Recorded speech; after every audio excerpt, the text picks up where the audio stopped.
Este es Comala Podcast, un espacio donde las letras y la imagen tienen voz. Comala es el lugar donde las voces se reúnen a contar historias. Acompáñennos.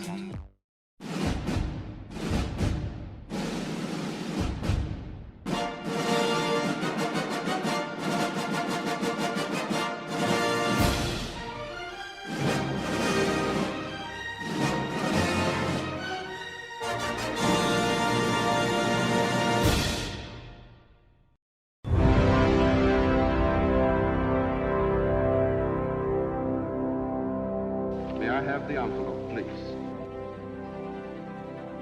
And the Oscar for Best Picture is presented to... And the Oscar goes to...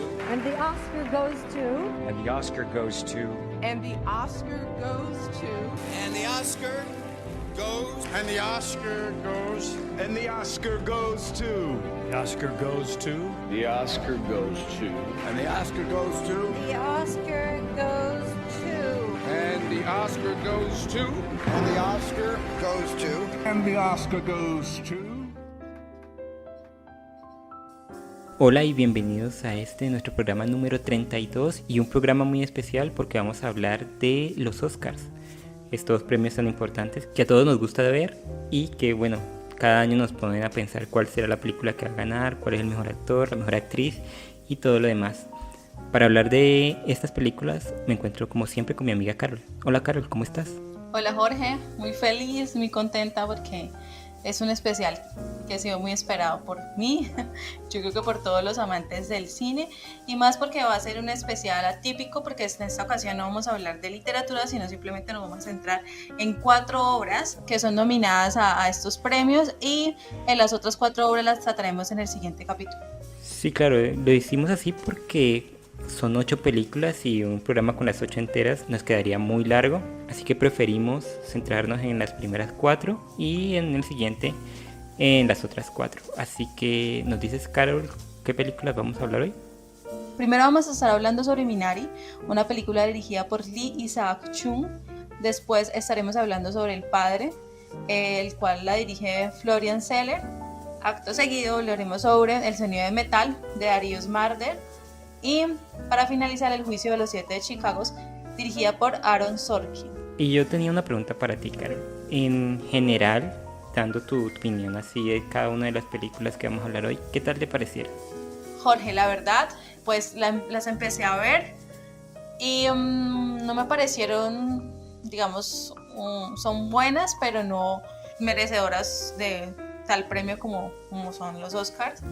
Sin embargo, hay una película en especial que me llamó la atención y yo creo que es la que supongo que será la ganadora y espero que sea la ganadora, que es El Padre. Entonces vamos a ver cómo están las apuestas y sobre todo pues a charlar sobre estas obras que si bien no son las obras maestras, pues son obras rescatables y son obras que cuentan desde distintos puntos y tratan diferentes temas.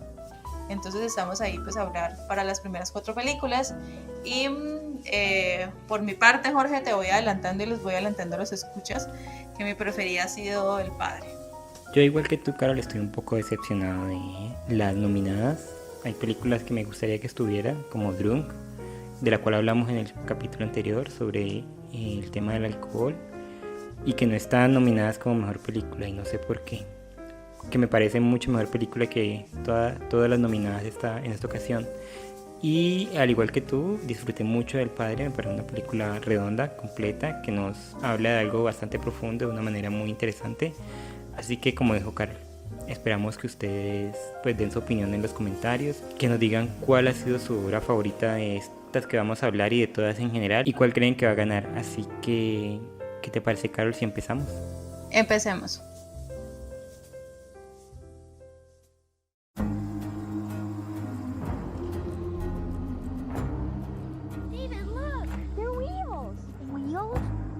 Bueno, iniciamos con la película Minari, la cual es dirigida por Lee Isaac-Chung.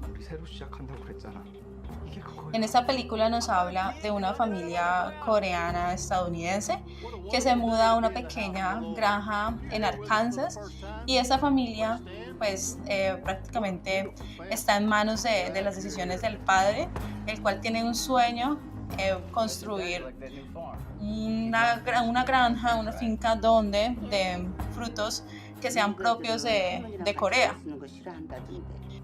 Pero resulta que a esto se le va a sumar un montón de problemas, también con la llegada de la abuelita, la cual pues es una abuela que no es una abuela convencional y que hace replantear a David, el hijo de esta pareja, la relación que tiene pues y la idea que tiene con la cultura coreana y con lo que él conoce hasta ese momento, que es pues la cultura norteamericana. Entonces este hogar va cambiando porque se van sumando un montón de problemas, inestabilidad y desafíos, y es ahí, en esos desafíos, donde la familia se va a consolidar como tal, y van a entender pues que se van a necesitar de todas esas raíces que están un poquito regadas, que son coreanas, que también son norteamericanas, que están un poquito en medio, para salir adelante. Y esa es Minari, de Lee Isaac-chung.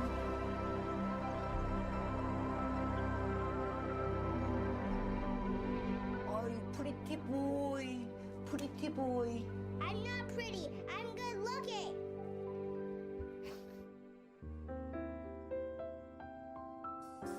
Una película, Carol, que si me preguntas es muy bonita desde lo visual, también de lo que cuenta hace este retrato de la familia enfrentada a un mundo nuevo, el mundo que es Estados Unidos y la parte específica de ahí, donde ellos están buscando una nueva vida. Y no solo el padre, también la madre y los niños intentan entrar en esta comunidad, en esta gran comunidad que es los Estados Unidos, pero que se ven como unos extraños. Más los padres, diría yo, que los niños, porque son los padres los que tienen que descubrir esta cultura. Los niños están sumergidos en ella, ya hablan el inglés y todo. Más ellos son los outsiders, y mucho más cuando viene, como decías vos, la abuela, que se convierte como en este puente entre ambas culturas, entre la cultura americana y la cultura surcoreana. Que no sé si, Carol, a ti te parece que incluso nosotros nos podemos ver en eso. Nosotros, y digo nosotros como los colombianos, mucha de nuestra familia, yo sé que la mía sí, ha emigrado del campo a la ciudad, y ese choque de culturas, el choque de realidades resulta muy fuerte, ¿no te parece? Sí, claro, como tú lo dijiste, Jorge, también yo estaba pensando, y es eso, ¿no? Cómo los padres están intentando adaptarse a este país, cómo los hijos ya que han nacido ahí tienen un poquito de ambas cosas, tanto de Corea como de Estados Unidos, y cómo esas tradiciones ancestrales, esas tradiciones también de qué se entiende por Corea, de alguien que ha vivido y ha nacido en Corea, es traída por la abuela. Entonces se encuentran esos choques, y me parece importante e interesante, y no lo había pensado, como esa alegoría, como esa relación que hay entre la tierra, el hecho de que el padre quiera sembrar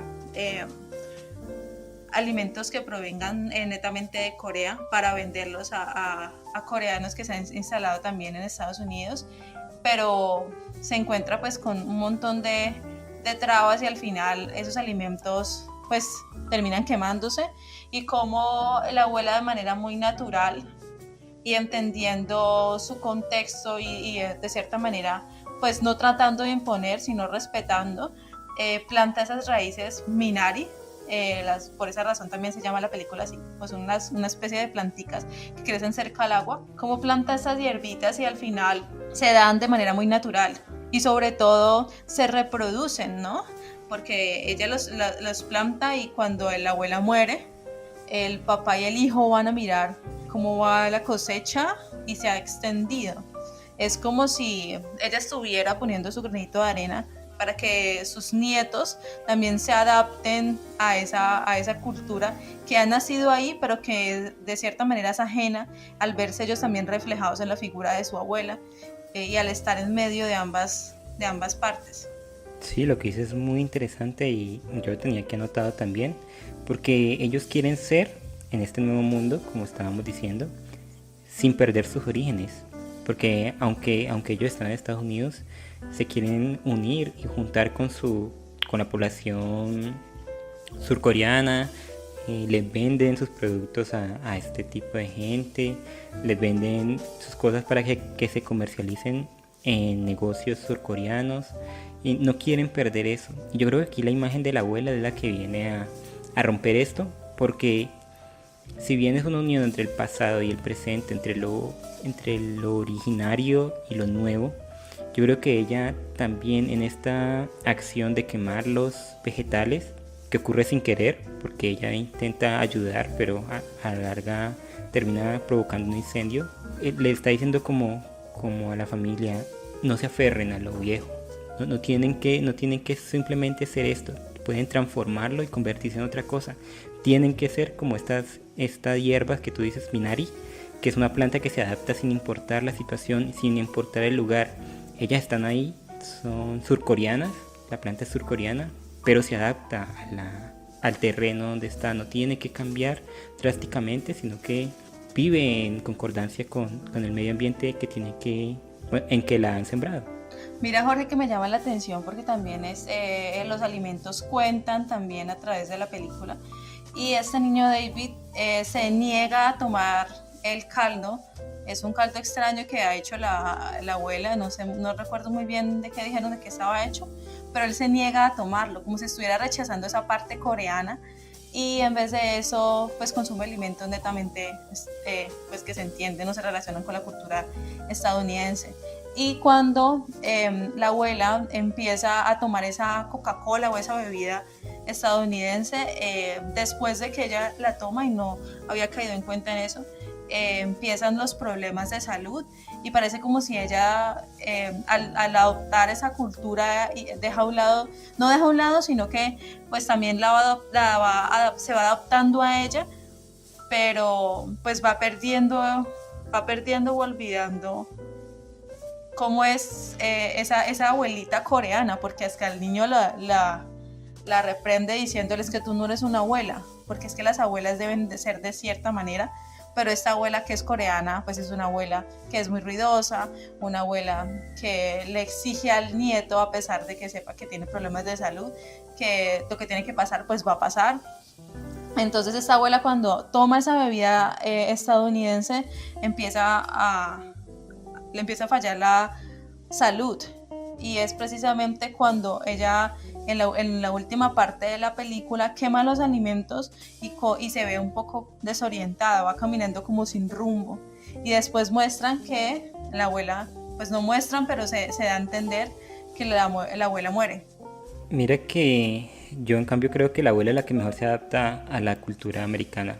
Ella le gustan los programas, ella se pone a ver incluso la lucha libre, toma esta bebida que es Mountain Dew, y se adapta mejor que cualquiera, que el padre que mantiene peleando contra los elementos, que la madre que quiere abandonarlo todo, que los niños que no se encuentran y que pelean con ella. Y yo creo que al final este acto en que ella queme los alimentos sin querer y se vaya, contrariada como vos decís, que después vayan los niños y la rescaten, nos viene a decir como que ya adoptan esa parte de su ser que es lo surcoreano. Y yo creo que este es el reflejo de la creación del núcleo familiar tal como es, que pues como dato aquí curioso, la película está inspirada en la vida en la niñez del director y en lo que tuvo que vivir con el cambio de vida en Corea del Sur y todo esto. Así que yo creo que es esta aceptación de sus orígenes, pero también el tomar lo nuevo. Incluso cuando están sembrando los alimentos lo vemos. El padre cree que las cosas se deben hacer de una manera porque lo ha visto hacer en Corea, pero llega el señor que lo ayuda, que es un americano, y le dice no, hágalo de esta manera, y es de esa manera como surgen los alimentos y pueden tener una buena cosecha. Sí, Jorge, si bien esta película está inspirada pues en parte de la vida del director, pues no, y él lo dijo, no es fiel a lo que le pasó a su familia. Aquí se me vino a la cabeza esos tintes, además de que tiene pues tintes biográficos, también está mezclado con tintes ficcionarios y pues al fin es una película universal porque cuenta lo que a muchas familias les ha pasado, tener que, como tú dijiste, emigrar de un país a otro para buscar pues una mejor estabilidad económica para la familia, ¿no? Y ahorita se me viene a la cabeza precisamente hablando pues de esos tintes biográficos y ficcionarios que se encuentran ahí. Una frase de Gabriel García donde él dice que la vida no es la que uno vivió, sino la que recuerda y cómo la recuerda para contarla. Y eso es esa película, ese retrato vivo de esas personas que cuentan esa niñez, pero que esa niñez al fin y al cabo es universal, porque a muchos como a ti, que cuentas que tu familia migró del campo a la ciudad, pues la mía también, nos pasó lo mismo. Entonces encontrarnos con otras realidades y tratar de adaptarnos, pues a nuestros abuelos no fueron y a nuestros padres no fue del todo fácil. Pero entonces ese contar a lo que se enfrentaron, ese modificar de cierta manera los recuerdos, pues hacen de esa película una obra universal. Date of birth? Friday, 31st of December, 1937. You're living with your daughter at the moment? Bueno, Carol, ya hablamos de Minari y la película que sigue es El Padre, de Florian Zeller. En El Padre nos encontramos al personaje de Anthony Hawkins, que también se llama Anthony. Es un hombre de 80 años que ha sido un ingeniero de éxito, que tiene un muy bello apartamento y que tiene una hija interpretada por Olivia Colman, que es una actriz que a mí me encanta, que se llama Anne. La hija, apenas comienza la película, vemos que lo visita, pero que como que quiere convencer al señor de que contraten a una enfermera para que lo cuide. Este personaje de Anthony, como es testarudo y es muy mordaz y hasta travieso, no quiere una enfermera que lo cuide porque él dice que no necesita cuidar de nada. Sin embargo, a medida que va pasando la película vemos que las cosas no están tan bien como creeríamos y los decorados e incluso los personajes en su aspecto van cambiando.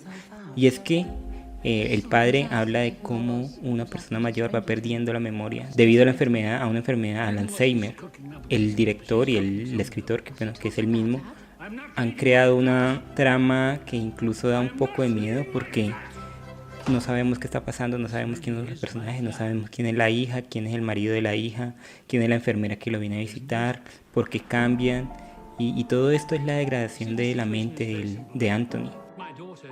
Bueno, al final todo esto explota y entendemos qué es lo que está pasando en una de las escenas más tristes y más golpeadoras que yo he visto en el último tiempo en el cine. Y yo sé que Carol y yo también recomiendo mucho esta película, que la vean, que la disfruten, que la sufran, porque es una película que se sufre, y pues de ella la que vamos a hablar ahora, El Padre. There's something funny going on.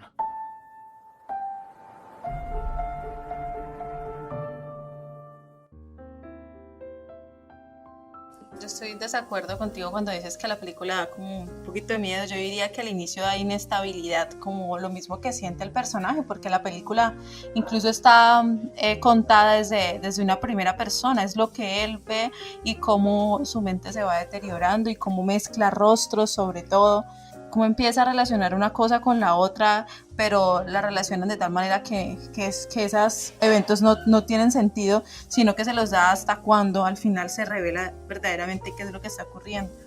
Yo creo que en esa película es una película muy, a pesar de que no tiene mayor adorno, o es una película, se puede decir que es simple, en su simpleza hasta la complejidad, porque pues vemos que la película toda se desarrolla en unos espacios cerrados, como si estuviera emulando la cabeza del personaje. Esos espacios cada vez se van vaciando más, así mismo como los recuerdos, y al final, como tú dijiste, de la obra donde él dice que él es como un árbol que se le están cayendo las hojas, yo creo que una de las frases más potentes y está muy bien pensada, porque es precisamente al final de la película cuando no se sabe cuánto tiempo ha pasado, porque se supone que uno cree que apenas han pasado días, pero en realidad han pasado más de 3 años. entre el divorcio de su hija y entre la ida de su hija a París y la decisión pues de dejarlo en este lugar para que lo cuiden las enfermeras. Entonces es una película que todo el tiempo nos está mostrando pues lo complejo que es envejecer y sobre todo perder la memoria. Entonces yo creo que es una de las mejores películas nominadas a los Oscar. Y como dato curioso, Jorge, te quería contar que esta película, el personaje tiene el mismo nombre del actor y se supone que el personaje también tiene una edad similar al actor. Y de hecho, el director, el cual es un dramaturgo muy conocido francés, el cual escribió es una obra de teatro, la cual es una trilogía, porque está la del padre, hijo y la madre, y pues en la película, simplemente lanzaron esta película del padre, fue pensada para que fuera protagonizada por Anthony, y por eso el personaje tiene el nombre del actor.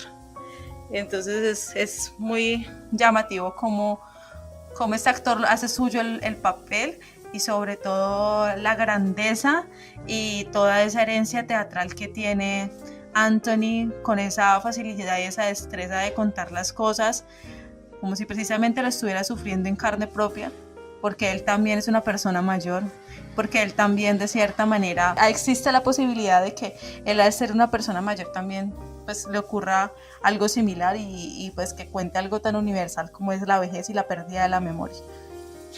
Dice Goethe en uno de sus tantos escritos: todo lo cercano se aleja. Yo creo que esta es la frase que mejor ejemplifica el padre, porque tú dices que a ti no te dio miedo, que te confundió, pero a mí sí me llegó a dar mucho miedo el ver la pesadilla en la que este personaje se está moviendo, el no entender qué está pasando, el creer que está viviendo una vida que ya no está viviendo. Él incluso cree que está viviendo en su apartamento cuando está viviendo en el apartamento de la hija, y cuando en verdad está viviendo en una casa, en un reclusorio para personas mayores donde lo están cuidando. Y es por eso que todo se le cruza. Y de repente la enfermera es la hija y el cuidador es el esposo de la hija. Como tú dices, la actuación de Anthony Hopkins como Anthony, que bueno, este dato que nos dices no lo sabía, y queda claro el por qué se escogió a este actor. Porque yo viéndola una segunda vez, y dejando al lado los subtítulos, porque los subtítulos le quitan a uno mucha atención en la pantalla, me puse a ver las expresiones, porque como tú dices, es una película sencilla, que no tiene grandes alardes de efectos ni de nada, es algo muy contenido, y todo el peso recae en las actuaciones, tanto la de Olivia Colman, que es la hija Anne, como de Anthony Hopkins sobre todo. Y tú te pones a ver, Carol, las caras. Anthony Hopkins actúa con la cara. Toda la actuación de él es la cara. Los guiños que hace con los ojos, las expresiones, cómo suma el ceño, cuando está bravo, cuando está confundido, en la última escena cuando llora. Y Olivia Colman hace lo mismo, cuando está desolada y no puede más, cuando se rompe en llanto, cuando está a punto de llorar. Es una película muy contenida, porque es como una bomba que va hasta que explota. Y es que nos encontramos en el laberinto de la mente de este pobre hombre que está perdiendo todo, que todo lo que era cercano para él se aleja, incluso ni siquiera sabe que su hija murió, una de sus hijas murió. Entonces no nos deja más que empatizar con este hombre y sufrir con él. Por eso yo te digo que me da mucho miedo, por entender que este tipo de enfermedades son reales, es un sufrimiento real que le puede llegar a pasar a uno. No estamos exentos de este tipo de cosas, y que de una u otra manera es lo más terrible que nos puede pasar, es morir muchas veces. Es muy triste pues esa realidad, pero pues esa es la vejez y esa es la enfermedades que le dan a la mente, y pues que muchas personas tienen que aceptar sin más, porque ¿qué más se puede hacer? Y entonces yo también estaba pensando, Jorge, en el conflicto que hay entre esta mujer, entre su hija, en dejar o no al padre en ese lugar con esa sensación de abandono, porque él se lo dice también, pero también al tiempo con esa necesidad de retomar su vida, porque pues había pasado por un divorcio, ahorita está encontrando la manera de rehacerla, pero entonces es ese conflicto entre dejar al papá o no, y uno se va dando cuenta como el lugar donde inicia la película, el momento en el que inicia la película, cuando ella entra o llega a la casa de él, y en la escena final cuando ella se va del lugar donde lo ha dejado, tratando pues de no mirar para atrás. Entonces la película inicia con esa llegada, pero también con esa salida de parte de la hija. Y sobre todo los espacios que me pareció y me llamó la atención demasiado, porque esos espacios también cuentan cómo iniciamos con una casa grande, después un apartamento que simula no parecerse mucho al inicial y después terminamos en un cuarto.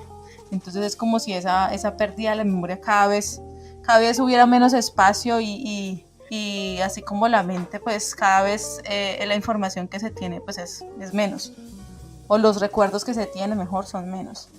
Y es que yo creo que el personaje de la hija de Anne es muy importante porque es el reflejo de las personas que están alrededor de alguien que sufre este tipo de enfermedades.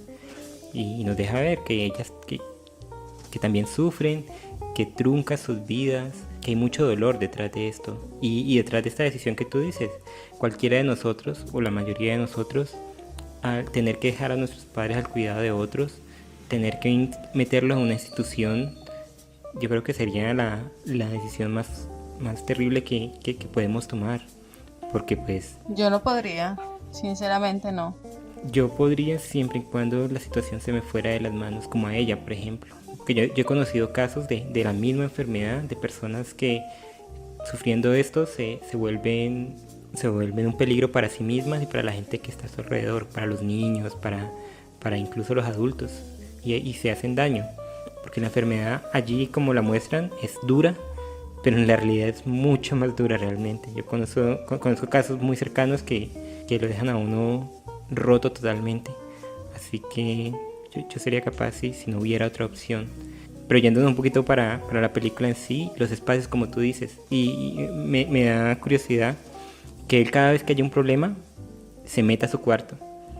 Como que el cuarto es el espacio seguro donde tiene sus cosas más valiosas, de hecho, las tiene guardadas por allá, y que como que es el refugio que siempre busca cuando hay problemas, cuando ve que su mente no sabe por dónde va, se mete al cuarto, y al final entendemos que el cuarto pues es ese cuarto, valga la redundancia, donde lo tienen recluido, que está allí, que siempre ha estado allí, y es la maestría. Por eso te digo que esa película es una construcción de guión y de puesta en escena, porque el guión es tan inteligente que nos confunde, y la puesta en escena es tan buena que cambia sutilmente y no nos damos cuenta, pero de repente estamos en otro lado, de repente estamos aquí, otra vez allá, y bueno, y va construyendo todo este laberinto, este rompecabezas que es la mente de Anthony. Y la grandeza también del actor de Anthony Hopkins radica precisamente en que es un actor pues heredero de esta tradición de teatro, y sobre todo también, como dato curioso, es el actor más longevo en ser nominado a un Oscar. Él tiene 83 años. Sí, que sea buen actor, eso ya lo dejó patente hace mucho tiempo con su Hannibal Lecter, que le valió un Oscar en los años 90. Él es un gran actor. La última vez que yo lo había visto actuar era en esta serie de HBO Westworld, que él hace ahí como de un médico, él hace como de un inventor de la tecnología de estos robots en la serie. Y también la actuación que tienen ahí, Carol, es suprema, es súper contenida, y eso es lo que le ha dado la edad, creo. Contener al máximo y actuar con una mirada, con un guiño, con un movimiento de manos, y decirlo todo con esa particular mirada perdida que no sé si te fijaste cuando él mira como para la nada y dice como que bueno, y vuelve, y es como que no está perdiéndose, pero está aquí, y es genial. Yo creo que es una muestra actoral de todos en esa película, pero en especial de él, y pues obviamente de Olivia Colman.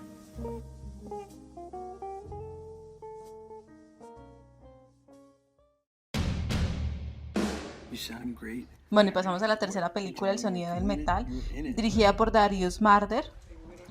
Rubén es un baterista perteneciente a una banda de metal, el cual hace música junto con su novia Lou. Ellos no tienen una vida pues convencional, viven en una casa rodante donde pues a través del país van pues rodando y brindando conciertos. Sin embargo, un día Rubén empieza como a perder la audición, tiene un dolor muy fuerte y empieza a perder la audición de repente y empieza a buscar la manera de encontrar pues por qué razón ha perdido la audición y se da cuenta que precisamente por el sonido, por todo ese sonido tan fuerte que se ha expuesto, no ha podido escuchar bien, no escucha todo lo que podía escuchar antes, ha perdido la capacidad y el médico le dice que por favor se aleje pues de esa vida porque al final va a terminar sordo totalmente y él no hace caso y efectivamente pues su audición pues empeora. Entonces se encuentra con una especie como de gurú, se puede decir, una especie de institución, cual es recomendada por su psicólogo porque él ha tenido problemas con las drogas, entonces el psicólogo le recomienda esa institución y ahí conoce pues muchas personas que han perdido la audición, que han nacido sordas.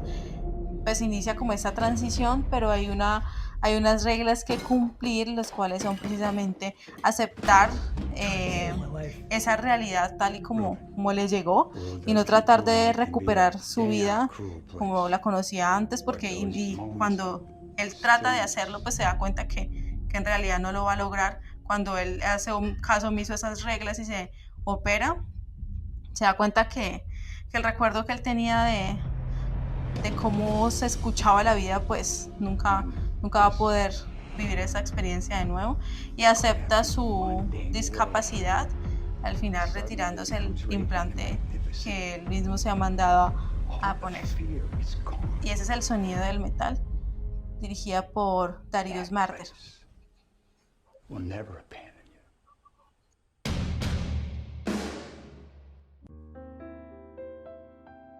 En El sonido del metal, Carol, estamos 100% ante una obra de superación y aceptación. Este baterista, como decía, de metal, que cualquiera que haya escuchado metal sabe que la batería es importante y que le dan duro a las baterías, no es una batería ahí del jazz, no, eso es la batería y cochina y todo, es una batería muy fuerte.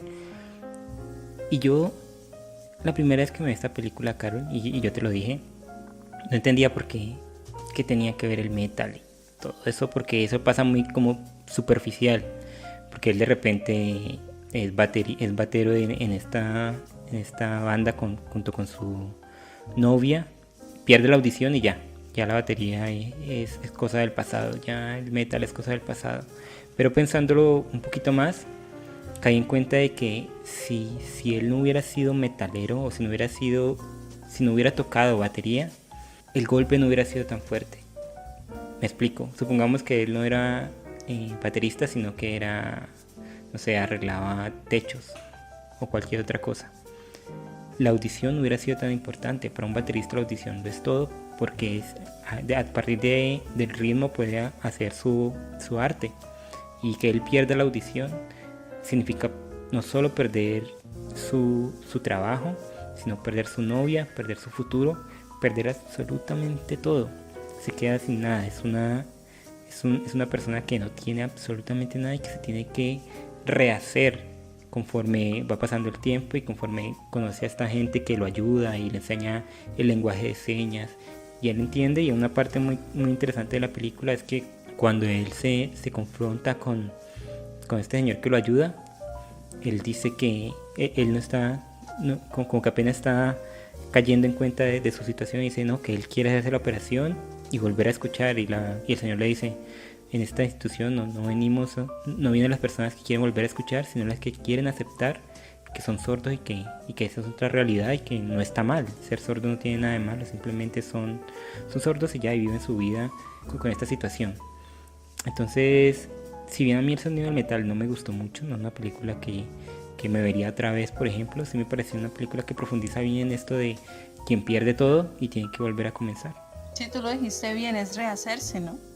Porque al fin de cuentas él se conocía de cierta manera y cuando se enfrenta pues, a la pérdida de la audición, él mismo tiene que volver a cuestionarse quién es realmente, quién es ese Rubén del pasado y quién va a ser ese Rubén del presente. Y sobre todo la última escena cuando él se da cuenta o esto empieza a escuchar pero no escucha muy bien porque son todos esos ruidos que no logra interpretar, donde ya no existe como una familiaridad.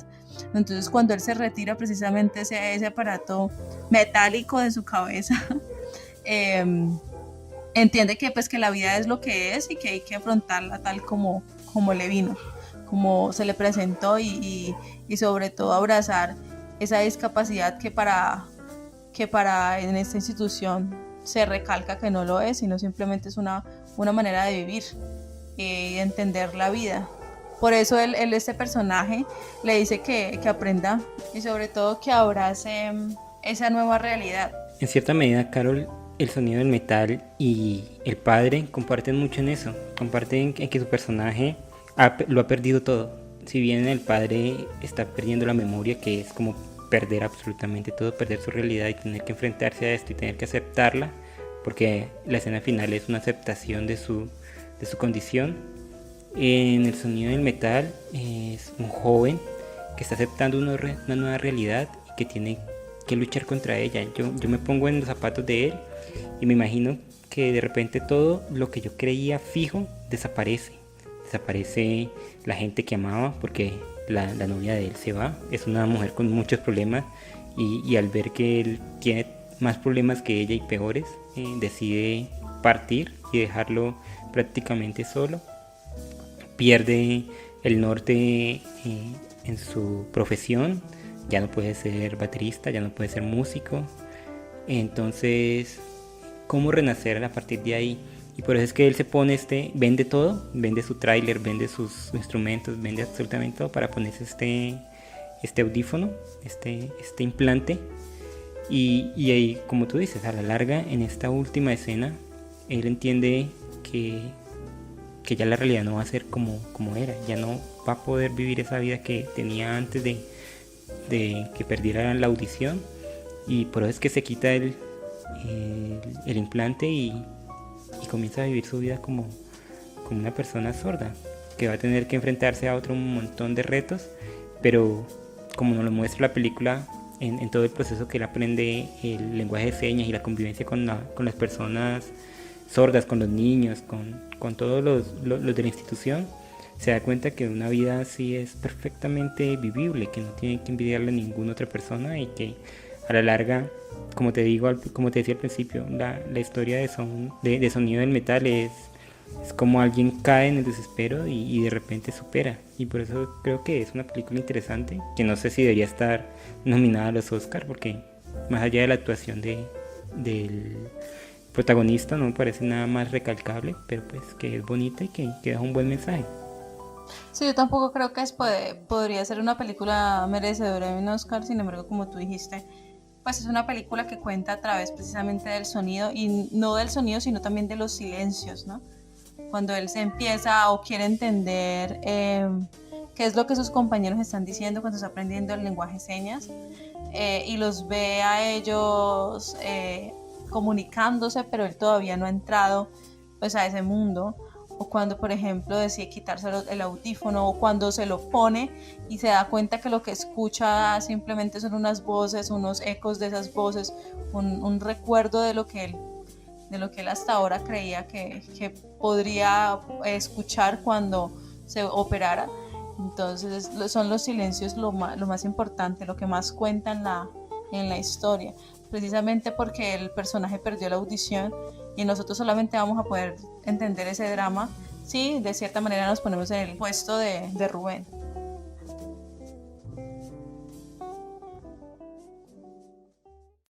We want to underscore again that we're coming to Chicago peacefully, but whether we're given permits or not, we're coming.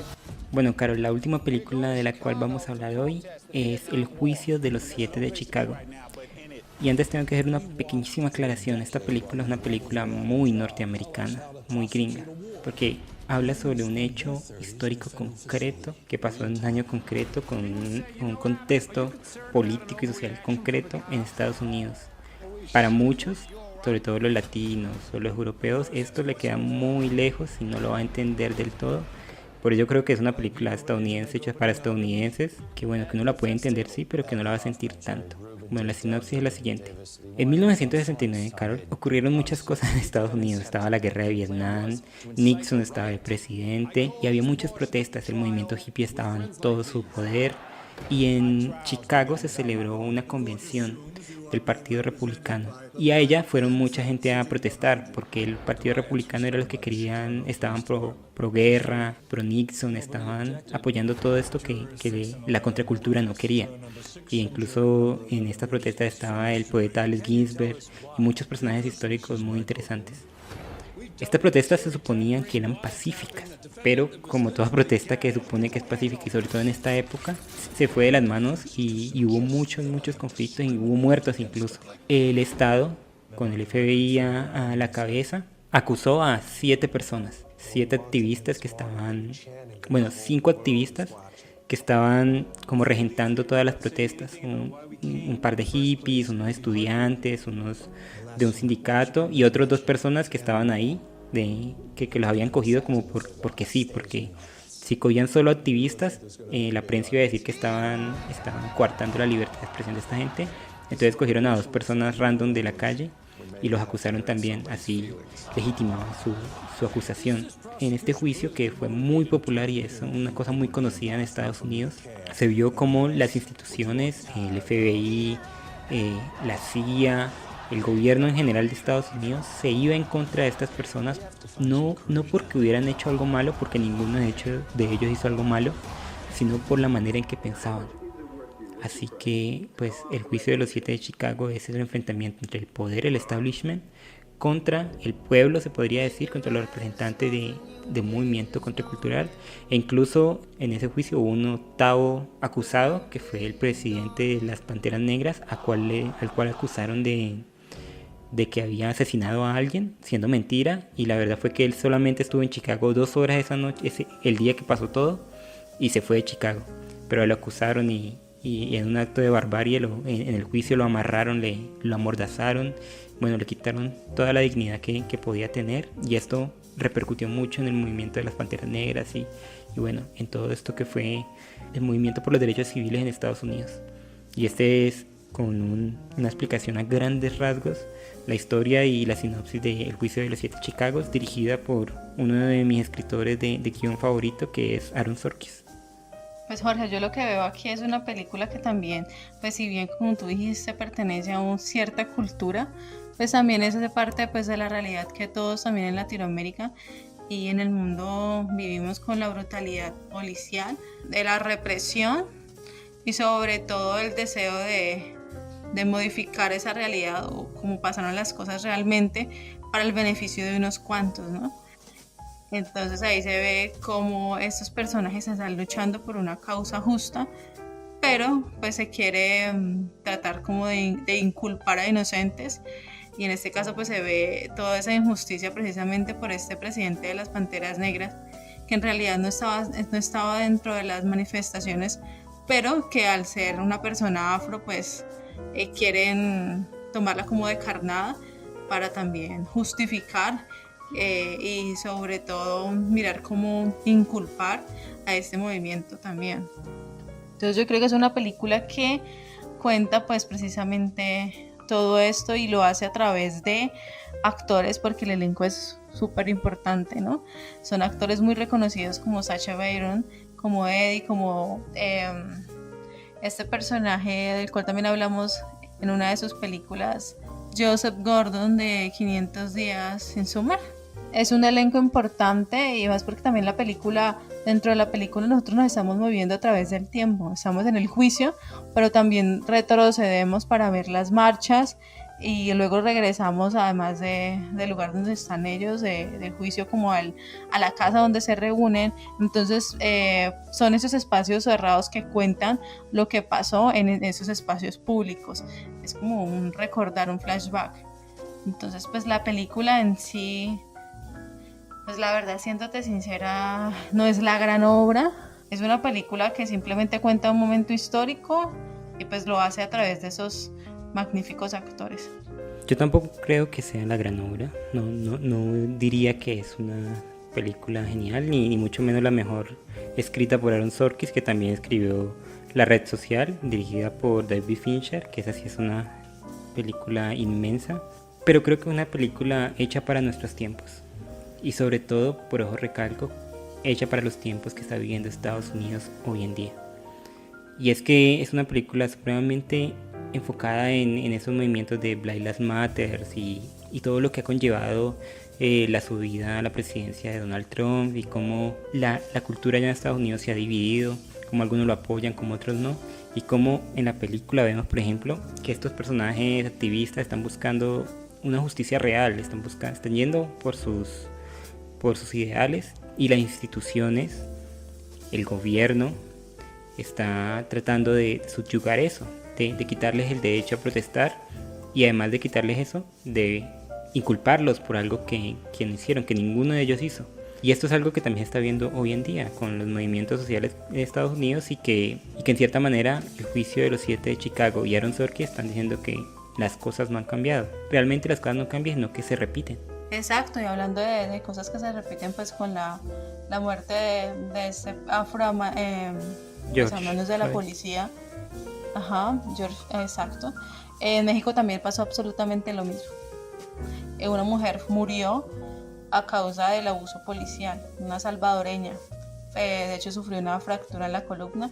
Entonces, pues es una película que habla precisamente sobre cómo ese Estado que supuestamente tiene que velar por nosotros, en realidad nos está ahogando, y en realidad pues precisamente está censurando a los movimientos que quieren cambiar esa realidad que es tan cruda y tan difícil para muchos. Sí, aquí no estamos diciendo que las instituciones como tal sean el enemigo, ¿no?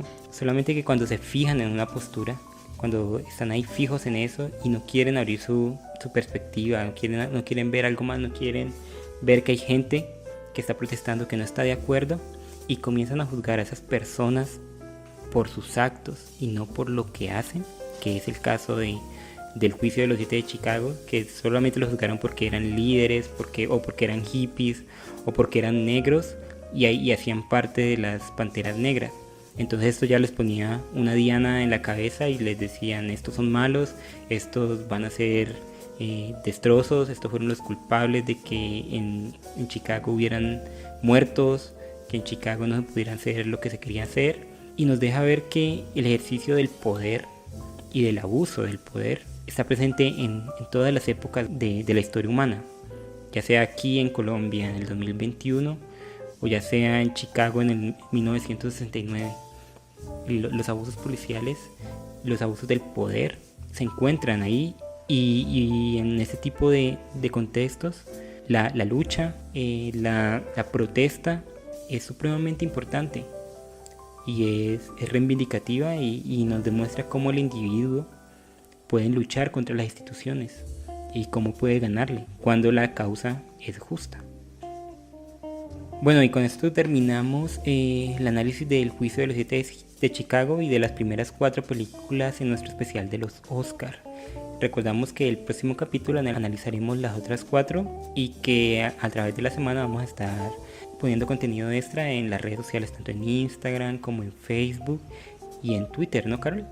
Sí, claro, y sobre todo también recuerden que en la fanpage de Facebook estamos colgando los links de las películas para que no solamente nos escuchen, sino que también vayan, y si les quedó sonando la idea pues de alguna película que les haya llamado la atención, también le den clic ahí y puedan acceder pues a la película. También les recuerdo que en el transcurso de la semana pueden estar enviándonos sus comentarios de este capítulo, o sus preguntas o recomendaciones o apuestas para ver cuál creen que de esta tanda de películas podría ser la merecedora del premio.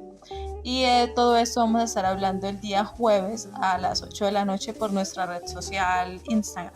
Sí, Carol, ahí en el Después de Kumala vamos a estar juiciositos a las 8 p.m, así que los invitamos a todos a que comenten, que nos digan cuáles son sus quinielas para estos premios Oscar, cuál es su preferida, por qué, para tener una conversación mucho más amena.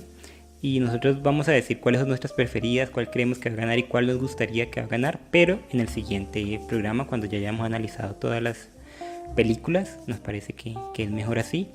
Y bueno, este fue el programa número 32, donde hablamos acerca de los films que están nominados para este año a Mejor Película en los Oscar.